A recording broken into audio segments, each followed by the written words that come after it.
let's talk about major thing. We talk about hitting potential. Age data, been great for you, been great for me. Yeah, on the connecting the dot side.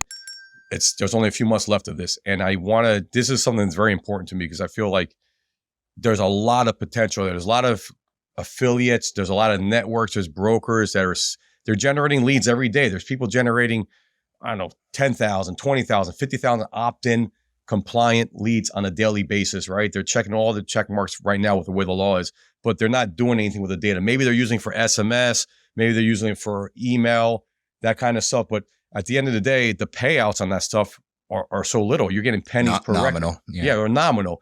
Whereas with connecting the dots, and I'll let you speak up with this, is that when you use it for call centers, you can get way higher payouts for that. So let's talk about age leads. I feel like age leads kind of have almost like when we were young, used car sales, people like this.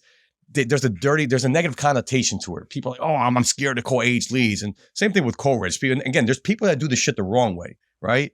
But we've been doing this for so long, I can proudly say we're a group that does it the right way. We have a compliance department. I'm kind of jumping the gun here, but the point is that there's only a few months left to monetize age data in call centers. So if you're sitting on age data, now's the fucking time to do it. So what are your thoughts on all that? I know I said a handful, but I'm passionate about this, man. Yes, that's a loaded roundabout comments and question. Yeah. I think the first thing is what I love about Connect the Dots is that we're boutique, right? A lot of times people, our partners, like we're going to meet a few of them up at LeadsCon. And I asked them, how many TCPA issues have I ever got you in? 0, right? And the reason is because we just don't sell to everybody, right? We don't sell to brokers. If we do, trusted brokers that are partners that we know the end buyer. Most of our relationships are direct to advertiser, that we sell it only so many times, that the integrity of the data and the KPIs and the performance matrix are key, that if numbers start dipping, we dig into the why, just like real-time leads, right? And our publishers, they tell us how we can use it or not. We have some publishers that we have data that says we email, so we don't want you emailing it out. So we don't, right? We have some ones that's saying we don't want to SMS, or we just only want to use direct mail.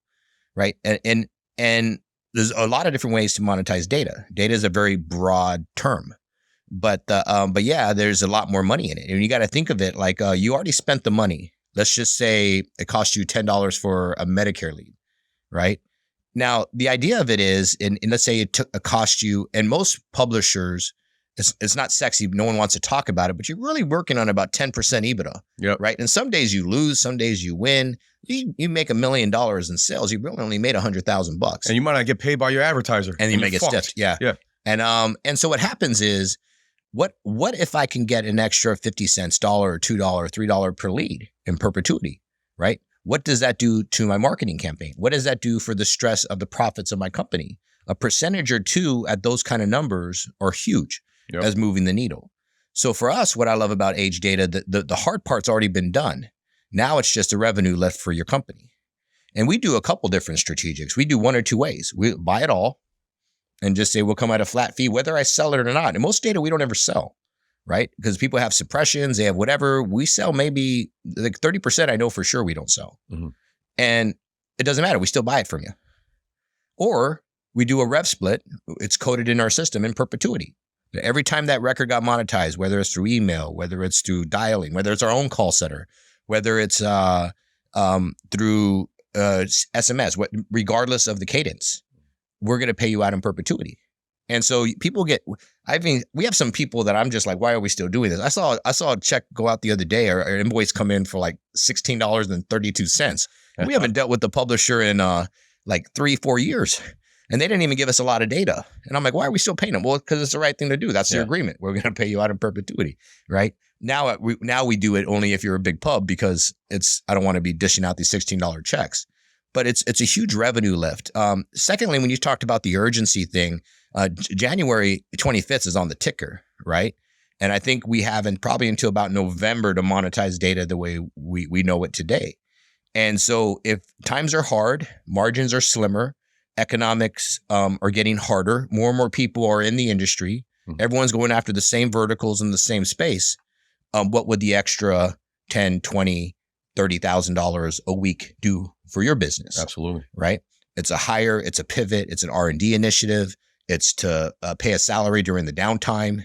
Like Medicare, all the business happens in like a 3 to 4 month tenure, right? The rest of the year, it's limping along for most people, right? What would that do for your team, right? And I think what I love about our partners, like all of our big partners are making hundreds of thousands, if not millions a year with us, right? And that's an exciting thing to have, right? So when you talk about publishers that are saying, I don't want to monetize my data, I think it's because a lot of people just do whatever with it, where they sell it to 100 different people, or they get in compliance issues, or they don't treat it right. But once again, we treat it like our own data, right? Like if we have a solar record, we don't sell it, right? We wait at least 30 days to make sure our first position player gets a chance to monetize it. First thing I tell publishers is don't sell it to me for 30 days. I want it in a week, right? But don't undo your first place buyer. And who says that? I'm more worried about their success than they are sometimes, right? I'm like, yes, but you have to make sure you're with the company that has the right cadences and the right reputation. And I believe that's why we've been successful. Once again, is we create win-wins for everyone, from advertiser to pub, and even our team, right? And each other. So I think people are missing out on a huge opportunity right now, because they're never going to have this gold rush again, right? It's limited.